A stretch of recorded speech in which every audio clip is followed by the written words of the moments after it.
Today, we're going to talk about art and how art can be used as a spiritual practice. Now, I'm curious, you, the listener, when was the last time you created something just because you felt like it and for no other reason? So often, we go through life and we feel like everything has to have a specific purpose. If it's not productive in some way, then there's no point in doing it. And that is quite the opposite when it comes to approaching art. Art has been such a profound vehicle for me for my spiritual journey, as you know, Mitra. What is the common misperception that people have about art? And if you can start off actually by sharing what you believe art is, what true art is. I think art is bringing the unseen to the seen. That's for me, that's what art is. And when I speak to people and I encourage a lot of mind oriented people that are not happy to create something just for the love of it because they feel like it.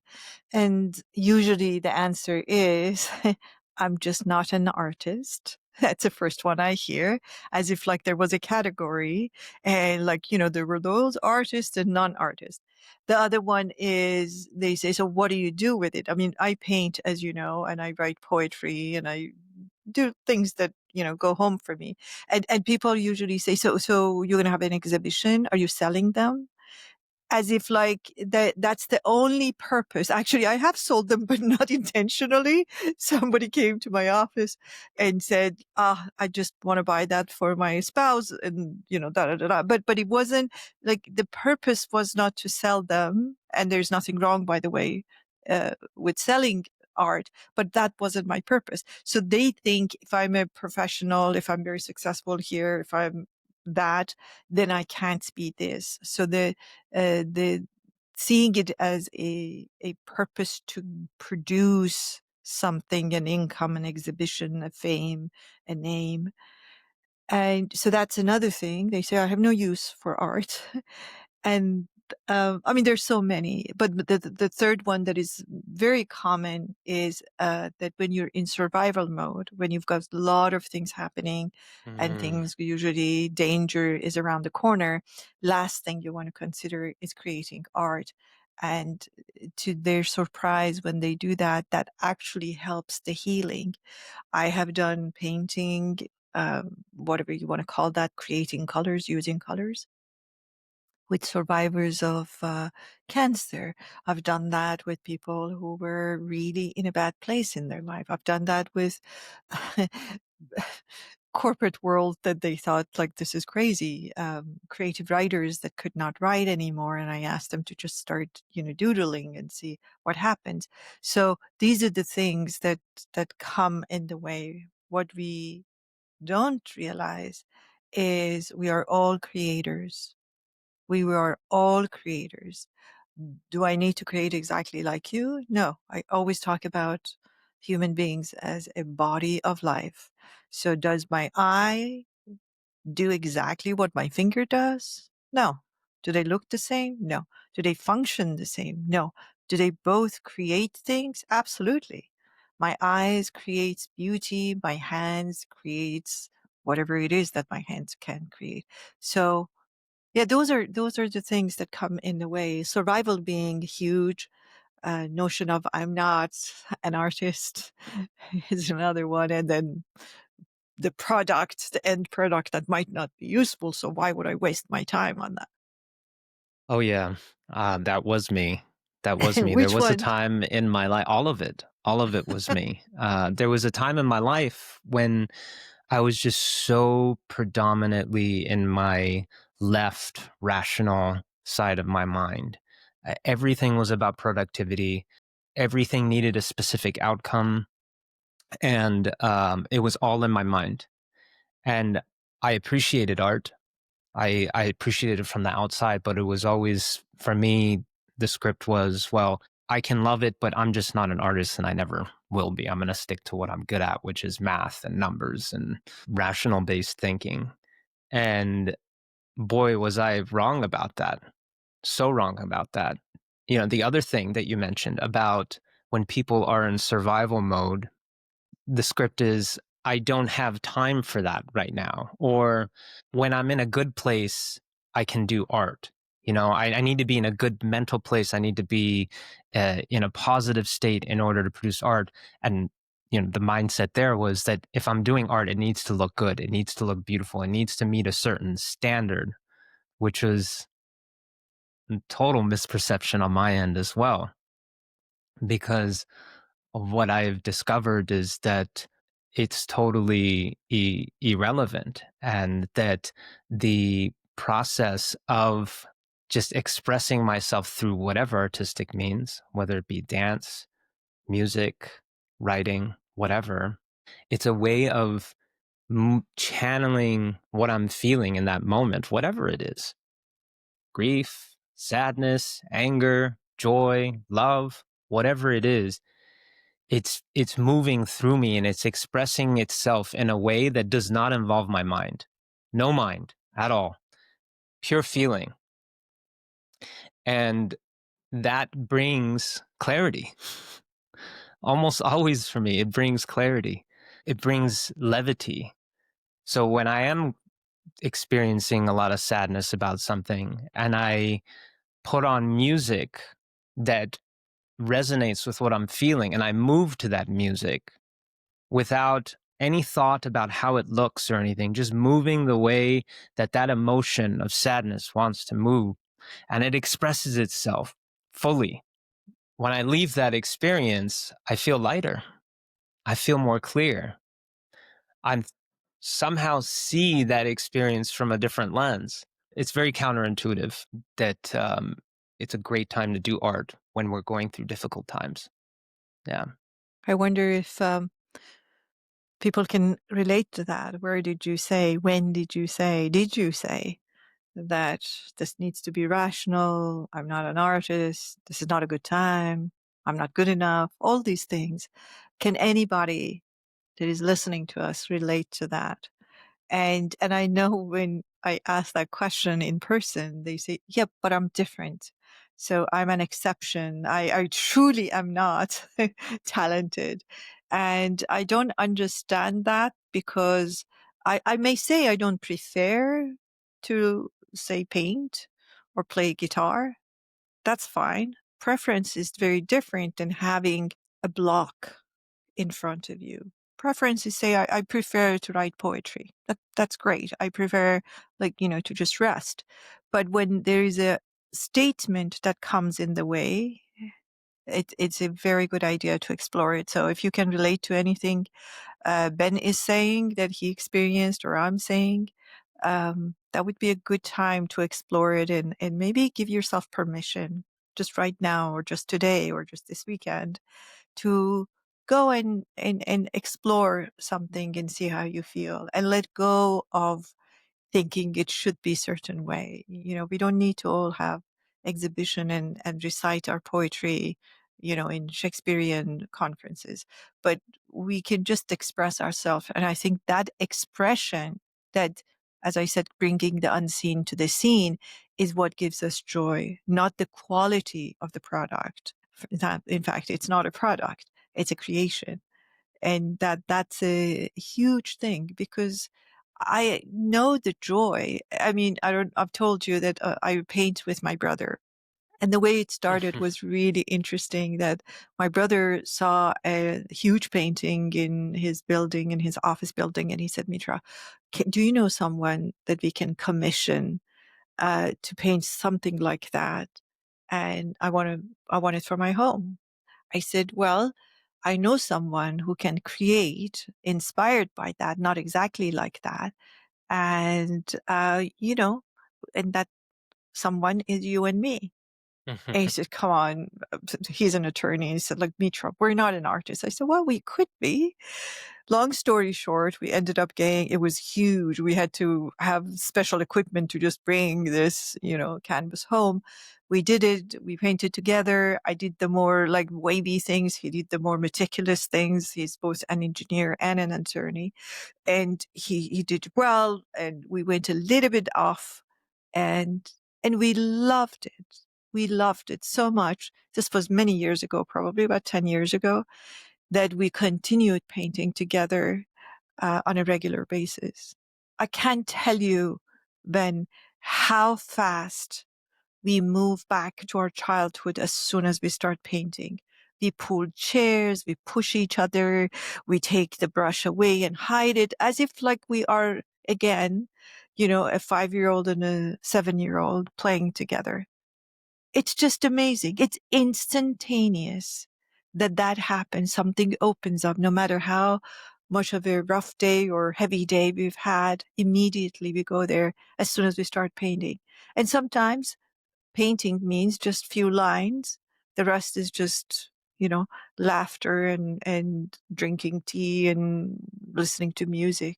I'm sharing this and I'm really inviting the listeners to just try it, whatever it means. We don't need a studio. We don't need professional equipment.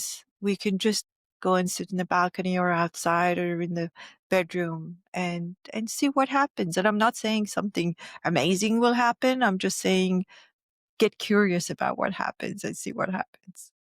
Yeah, and it's an exploration. Mitra, what I was hearing you say when you were talking about the experience with your brother is that really the joy, it comes from the process of Yes. expression. The Yes. outcome is just like a bonus, right? Yes. The art piece that comes out at the end, whatever it is, if it's a painting, you get something. If it's movement, it lives and dies in that moment. But the outcome is not the real reward. The real reward is that process of expressing through your feeling, through your emotion, through whatever is alive in you, without any mind. That's the real reward. And then the secondary reward, I would say, is oftentimes the lasting joy and clarity or insight that comes from doing that. And then the third reward is sometimes you get a nice piece of art in the end, but that's not that important. And this is so crucial, right? For those of you who are listening who have yet to really explore your artistic side, letting go of whatever the outcome is of the process of doing art is crucial. It's really an exploration. If it doesn't feel good, if you start doing something, let's say you start with painting, you explore with painting, it's about meeting yourself where you're at in that moment. If you're painting and you're not feeling connected to it, then you're not quite going in the right direction. Um, you keep fine tuning it, and fine tuning it can be just drawing random lines on the painting. It could be actually, oftentimes for me, the practice has been starting with messiness, giving myself permission to be messy and totally open. And when I'm able to be messy and have no direction whatsoever and letting it look like quote unquote crap, although I don't think any of it looks like crap, but to the ego mind, it might look like crap. Giving myself that permission oftentimes, then um, something more gentle and more fluid and um, beautiful in terms of how it feels coming through me starts to express itself. So I'm curious, Ben. What was one thing? What was the thickest thing that was in your way of creating, and how did you let it go and arrive at creativity? Like, I'm more interested in your personal story. Music was my gateway. I ended up serendipitously in a music shop because there was nowhere to go. My car was basically broken down, and I picked up a ukulele and I started to play with it, just strum with it. I remember strumming that for the first time when I was able to hit a note and hold a chord and strum that ukulele. Something opened up in me, and it was so beautiful. And in that moment, I realized I can do this. I want to do this. I had started off by learning a song, Somewhere Over the Rainbow, on the ukulele, and I did that within a really short period of time. I was able to learn the song and sing it, and that gave me a lot of inspiration. But the real process of getting out of my mind using art and getting out of my mind came after that, when I would just sit down and I would just strum the same chord progression over and over and over and over again. At some point, I would just become one with that rhythm and I would get totally out of my mind. And when I got out of my mind, then something would come out of me unexpected. And it would usually be some in the form of some sort of melody. And I couldn't help it. It was coming out of me and it couldn't help but want to express itself. And I would begin to sing. I would sing this melody and it wouldn't even have words. It would be gibberish, but it was a raw expression of what I was feeling in that moment. I remember the first time I did that and it was wow. It was an incredible experience because I never created something, not that I can remember at least, without using my mind, totally being out of my mind and just fully in the moment and allowing whatever is in me to come out and express itself. And that was really the start of creating my own creativity and my artistic side. So I wonder, where is your ukulele as you're listening? Where is your first brush that you bought?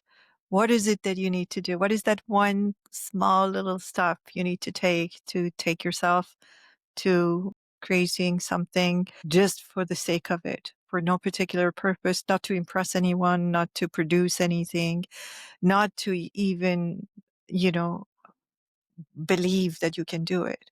Just doing it and see what happens.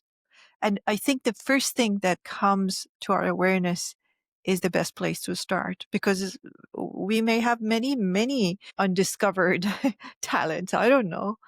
People surprise you when they start doing something. I love But that. And that's part of the artistic process, right? Where you said the yeah, first thing that comes to mind, because you're not mm, thinking about it. You just yes, go for it. The first yes, thing that comes to mind, you experiment with that and see if that leads you anywhere. I love yeah. that. I would love to Yeah. hear what is it that you've done or would like to do, because it's not even mind. I think it's what you want to do, which is more of a connection to the heart. What do you feel like doing? That's what heart connection is, feeling like I feel like coming. I feel like leaving. I feel like painting. And sometimes, all you need to do, I mean, uh, as I said, my brother is very much into planning his paintings. So we were talking about what to do, and he was saying, I want to do this and that. And what I did was, and we only had two canvases, one for him, one for me. And I just threw some paint on it, and he just freaked out. He said, On his what are canvas. you doing? Yes. I said, well, just get started. You don't need to measure it. And then, yeah, And you just won't get believe what started. he creates now Oh, man. when he goes to that place. Yeah. He's really amazing. I love the ones that he just starts to create, as opposed to ones that are a particular photo of something or a copy of something. I have a thing about creating and copying. I think these two C's don't work very well together. I can't copy very well, and I'm a bad copier, but I can create, and that's neither here nor there as far as quality is concerned. I know I can create. I'm not sure how it will be evaluated. So that letting go, that's one letting go of thinking that you need to be a certain way or create in a certain way, and just do it and see where that takes you. So I'm curious about you, Mitra. First, what is the form of art that you resonate most with, that you find yourself going to most often? And do you have any sort of, is there any ritual that you have in terms of getting yourself into that flow state where you're out completely out of your mind and you're doing your artistic craft? What I love to do is poetry is my thing. That it's been Mm. natural, and I've been writing it for a long time. mainly private for myself. If I share it, I share it with a friend. I've never published anything. And then I started painting. I remember the first time I painted was out of necessity. I didn't have any money and I had a home that needed to bring to life. So I Mm, started painting. My kids were very young. They came and said, "Oh, where did this come from?" I said, "I did that." It was just funny because I needed colors and vitality in the living room. So I started painting. But then it became really more part of my life. So, and what is really calling me these days at this sort of called late age and stage of my life is music. That I'm being called to do something with music. And that's my mm, blockage that I always mm, thought, like, I'm not good with music. I'm not a mm, music kind of person. I love music, but I never thought I'm a creator of music. mm. And to answer your question, what I do is really to just get to a stage of saying, I don't need to do anything. The expectation, when it goes away, it settles my whole body of creativity. Um, that is so for even doing some work done. I say to myself, this is my relaxing day. I don't need to do anything. And of course, all of a sudden I come up with an idea for a new class and I suggest it to this and I reach out to that and I think, oh, I know what to do with this. Everything comes out, which is another expression of artistic ability. Yeah, it's one of the outcomes is creativity in all aspects of our life. All of a sudden, the projects I'm working on for work or whatever, I have all of these ideas that start to come to my Yes. mind. Yeah. When you do poetry, is it usually it comes to you spontaneously and you're like, I have to write right now and you do it? Or are there times when you're not necessarily thinking about poetry or not necessarily inspired in that moment to do poetry, but you know it's the best thing for you in that moment to express yourself? I think bit of both. I've had poetry truly oozing out of me. Like I remember I was waiting to pick up my car. It was being serviced and something was coming and I was just going everywhere asking for pen and paper, pen and paper and pen and paper. And I said, what is it? I said, I just need pen and paper. And they gave me pen and paper and I started writing. Everybody was like, uh, they're just saying, well, what is it? What is it? I said, oh no, it was just a poem I had to write. And they're sort of like, it's middle of the day. I'm in a Audi. And they're thinking, what? I said, I had to write a poem and it really was coming out of me. But then there are what I call situational poetry. I decide somebody goes to my heart and I say, I want to write like it was our friend's, landmark birthday. And my partner and I were thinking what we want to do. And I said, I would like to create a poem for him. He goes to my heart and I want to create a poem for him. And I did. So it was intentional. I was, asking my heart to give me words. And then I love rhyming in my poems. I'm a rhymer, so I love rhymes. But I think it's both. To answer your question, it's both. It's the intention that creates it, and it's creativity that brings it to words and paper, and they both work. They're both beautiful, and I enjoy all of them. I probably have a couple of books if I wanted to publish them. Yeah. I've heard your poetry. They're beautiful. So what about if you're processing something? Let's say you're going through some sort of difficult emotion. You know that going through the mind is not the way. You want to do it through some sort of artistic expression. Would you resort to poetry or do you resort to a different art? And how do you go about that process typically? I received a closure with a very major relationship through poetry. That's Mm, what came to my awareness, that I was in a very difficult place. This was decades ago. And I just, no matter what I did from a mental perspective, seeing the best Jungian therapist and doing this and journaling, I did everything and it didn't work for me. It was just still very heavy. And I remember one early morning after meditation, I just wrote a poem about how I felt, about what the relationship was all about.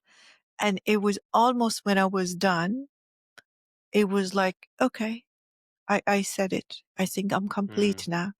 And it truly felt complete for me. It closed the door. It was a beautiful closing. It was clean, and it just did it for me. So yes, it can be quite healing when you mm. express yourself through beauty of words. Yeah. What came to mind as you were sharing that is how, through art, these parts of our minds that were disconnected, these ideas that we had that were disconnected, through art, they somehow get connected, and the clarity comes through. All the pieces kind of come together related to a situation, for example. You might have gotten perspectives from your Jungian therapist about why it makes sense to move on, or you might have had your own intuitive insights, and you also had your um, resentment that maybe you were unwilling to let go of. I'm just speaking hypothetical here. Um, and through the art, somehow all of those pieces come together and the dots connect, and you get that clarity. Yes, And with that clarity, you're able to move on, or exactly. you've healed. Yes. There's a lot of emotions. I always say art is in the heart. If you write heart, there it is. Art is right in the in the middle of HE and then art. So Mhm. art is in the heart.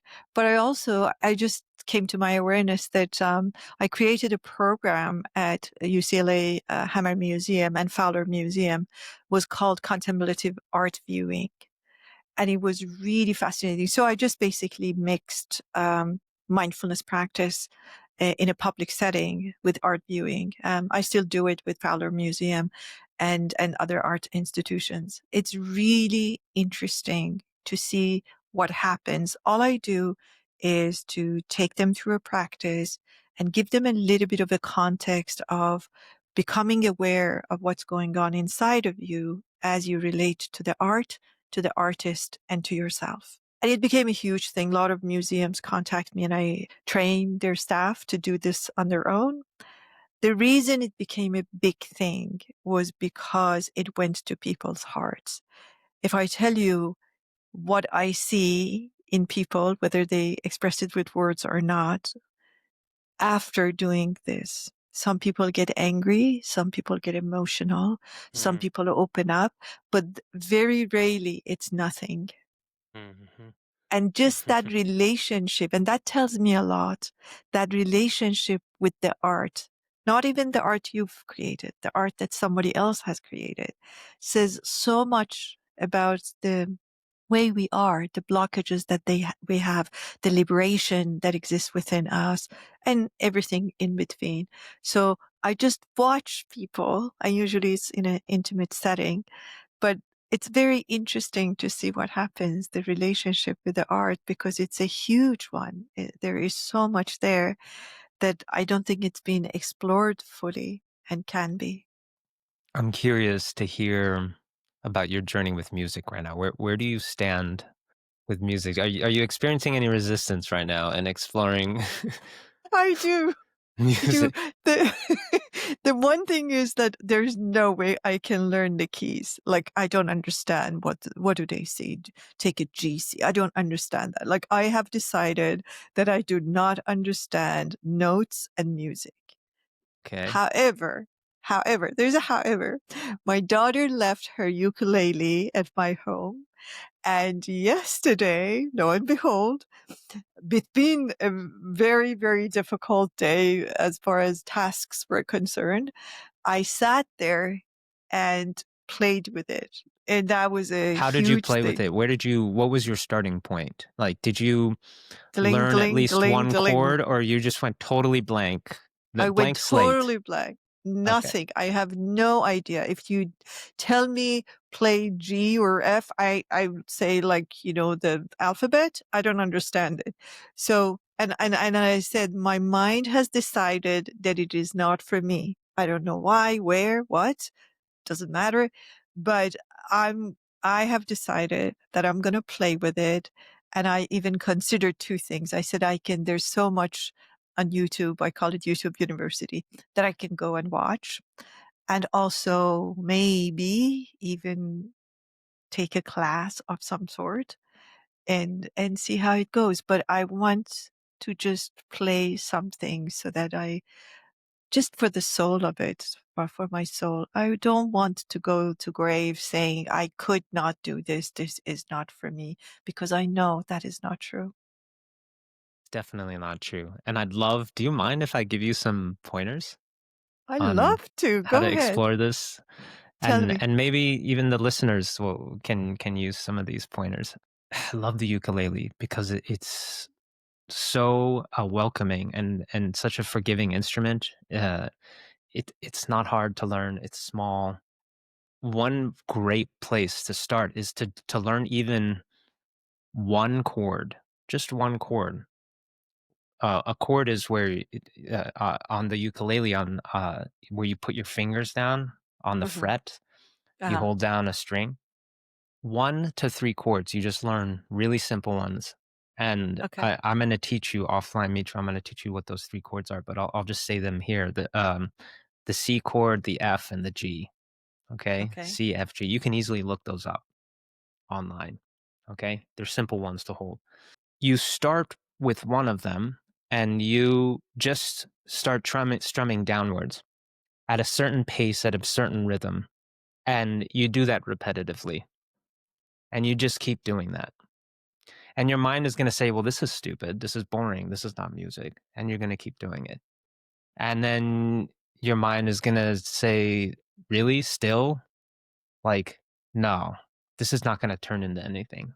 And you're just going to keep doing it. You just keep strumming up at a certain pattern. It could be up, down, or it could just be down, down, down, down. And at some point, you let that point come. You get out of your mind, and your mind becomes entrained to that pattern, to that music.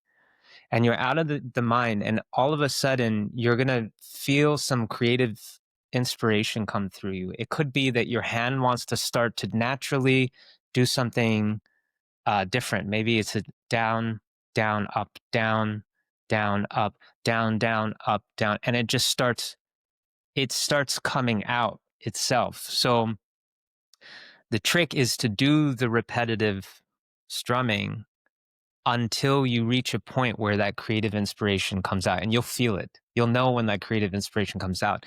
And it could come out in the form of your hands wanting to express themselves slightly differently in the strumming, or it could even come out in your voice through some sort of Uh-huh. melody. You get in, you become one with this strumming pattern, and a melody comes to you, and you can't help but to want to hum that melody Uh-huh. or to sing it, or maybe words come to you, words of poetry, and it might not even be in a melody. It might just Uh-huh. be one word at a time that starts to come out. Whatever it is, you just do it. And this is a great way to explore your relationship with an instrument. All So right. as I share that with you, I'm curious, what comes up for you as I shared that with you? Excitement.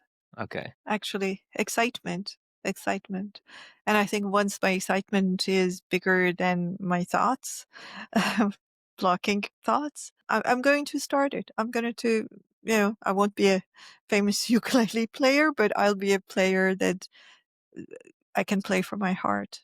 I would love to pick up. I just love that look of holding an instrument and creating music, no matter what it is.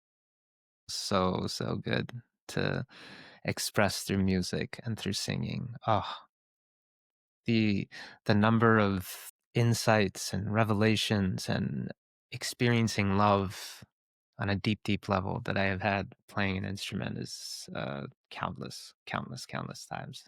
Yeah, I'm Wow. excited for you. Thank you. Let's invite and include our listeners in this excitement. Let's invite them to pick up a brush, pick up the pen, pick up the ukulele, pick up something, anything, and see what happens. There's nothing that can go wrong. Yeah, and one of the easiest ways you can start is through dance and music. Cheapest and easiest ways Yes. is through movement. Yes. Playing a song that meets you where you at. You find a song that meets you emotionally where you're at. You know, if you're feeling anger, don't try and resist the anger and try and find a soft song to help mellow out your anger. No, meet your anger where it's at. Pick a song that is, Bang, you know, that kind of vibrates with that bang, anger bang. and, and just let it rip. Whatever you want to move, however you want to move, however chaotic it is, whatever you want to do, you know. And if it's sadness, then pick music that meets your sadness where it's at. Don't resist the emotion. Meet Yeah. the emotion where it's at. Yeah. You'd be amazed, really, Yeah. truly amazed at what Yeah. can come of that. I Yeah, like that. Don't try to change it or divert it. Let's just yeah. meet it where it is. I hope that this discussion brought some excitement about starting something, whatever it is. It could be something that we didn't even mention or not even know about, whatever it is. But I really, really hope that it did that for you. Me too. And we'd love to hear from you if any of you would like to share about your personal experiences with art and how it's impacted you. Please leave comments for us. Yeah. Until next time, Let's go and create. have a beautiful week, everybody. Thank you so much for tuning in today. For a list of the links and other resources referenced in this episode, check out the podcast description. If you're benefiting from our podcast, we'd love if you could help us reach more people by subscribing. Your support means the world to us. From our hearts to yours, we thank you.